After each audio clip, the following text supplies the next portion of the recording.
So the other day, I ran into someone I haven't seen in a couple of years, and I immediately was struck with anxiety and nerves and insecurity. And I realized it was because the very, very first time I met him, I did not make a good first impression.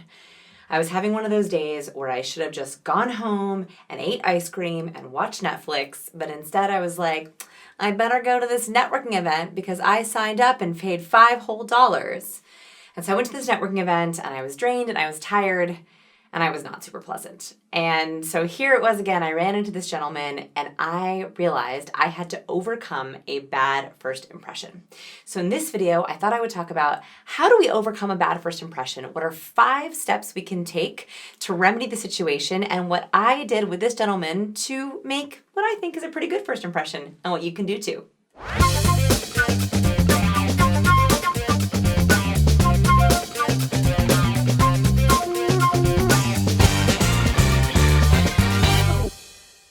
Okay, so here are my 5 steps that you should keep in your back pocket because you never know where you're going to run into someone who you haven't seen in a while and you're like, ooh, I have to do better.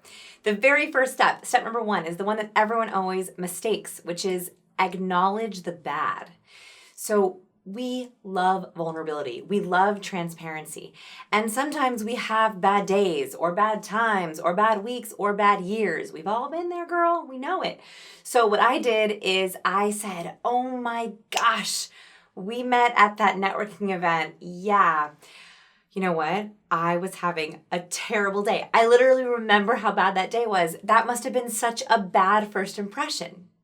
So I just put it out there. I said I was having a bad day. It was a horribly awkward networking event. I probably made a bad first impression. And you know what? He laughed and was like, yeah, I don't know. We just didn't make a connection. And I was like, I know. It was such a rough day. It was one of those days I should have stayed home. You know what I mean? And we immediately bonded over it. He was like, oh, yes, I don't even go to networking events anymore. I'm like, neither do I. They are horrible. Actually, I have a couple tricks if I have to go to them. And then we started talking about networking tricks and tips. See, that's what happened when I made a bad first impression. Tricks and tips and hacks. And we got right into it. So that's step number 1 is acknowledge the bad. I know it's going to feel a little weird at first, but say, oh my gosh, I was so tired yesterday. I'm sorry. Or, gosh, my first day at work, I was so nervous. Thank you so much for sticking with me. Or, oh my gosh, I cannot believe that we became friends that first day in class. I was having such a stressful day. All those things are beautiful admissions of vulnerability, and the right person will respond and say, you know what, I totally get it. And in their mind, it gives them a little bit of permission to say, okay, maybe that was the exception to the rule. Step number 2 is change the setting. So sometimes we associate first impressions with a place. So maybe you met someone at work or you met someone at a networking event. It's really, really hard to overcome that first impression in the same setting or even type of setting. So I saw this gentleman again at a kind of similar setting. I was at a conference. And so I realized I had to change the setting. It couldn't still be professional networking events. So I said to him, do you want to grab happy hour? I know a great taco bar nearby. And he was like, yes, I love a good taco. The moment we got out of that setting and he took off his blazer and, I kicked back my boots and I was like, oh, let's grab a drink. Let's have some tacos. We shared some tacos. It totally changed how we were interacting. It changed our types of conversation. And so what I would highly encourage is whatever kind of setting you made that bad first impression in, try to change it. If it was professional, do something personal. If it was something casual like hiking or barbecue or party, ask them if they want to go to a lecture with you. Ask them if they want to go to the museum with you. If you were on a date and you feel like they're willing to give you another try, do a totally different kind of date. Go for a hike, go for a nature walk, go to a maritime museum, because changing the setting can change the types of conversation you have. Think about it this way. If you had a bad first impression and the first time you were talking about all professional things, or on your date you were talking about travel, the next time you go somewhere else, which is a totally different place, it changes the conversation. And so they're not reminded of that really boring conversation you had the first time. So change the setting, make it totally different. That will make the first impression feel different too. Step number 3 is ask for advice or help. This is a really interesting scientific effect. It's actually nicknamed the Franklin effect after good old Benjamin Franklin. What they found is that we like people more when they ask us for help. That is super counterintuitive.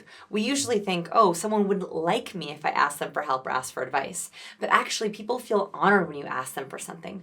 So the next step here is to ask them for some kind of advice or help or an introduction or what they think about a certain topic. So at this dinner with this gentleman that I was trying to recover from a bad first impression, I said, I'm going through this really interesting business change where I'm trying to hire a new team member. I would love your advice. You've hired tons of people in your career.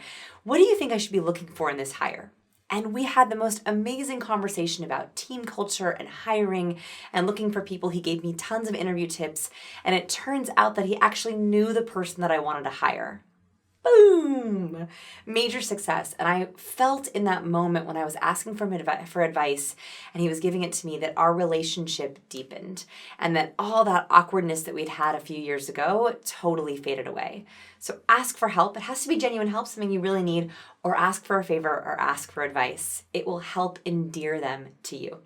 Okay, step number 4 to overcome a bad first impression is stop the social scripts. This is actually my recommendation for every interpersonal interaction. But social scripts are those things that we get into when you have the same conversation you've had a million times before. They sound like this. So how's it going? Good, good. How's work? Good, good. How's the fam? Good, good. And it's totally socially scripted. You stay in your comfort zone, which means your brain is basically brain dead. You ask the same questions, you answer the same way. You know you're in a social script when you can predict or if you've said your answer a million times before. It's one of the reasons I hate the question, what do you do? It's a basic social script and it keeps people really limited. So what I would say here is if you want to overcome a bad first impression, you have to stimulate the good chemicals. You might notice that my YouTube set has a bunch of fun chemicals around it. The big one that you see is dopamine. So dopamine simplified is the pleasure chemical. It's what makes us feel excited. It's also what makes you memorable. When you ask a really juicy, interesting conversation starter, you trigger dopamine. And dopamine makes the other person happier, more excited.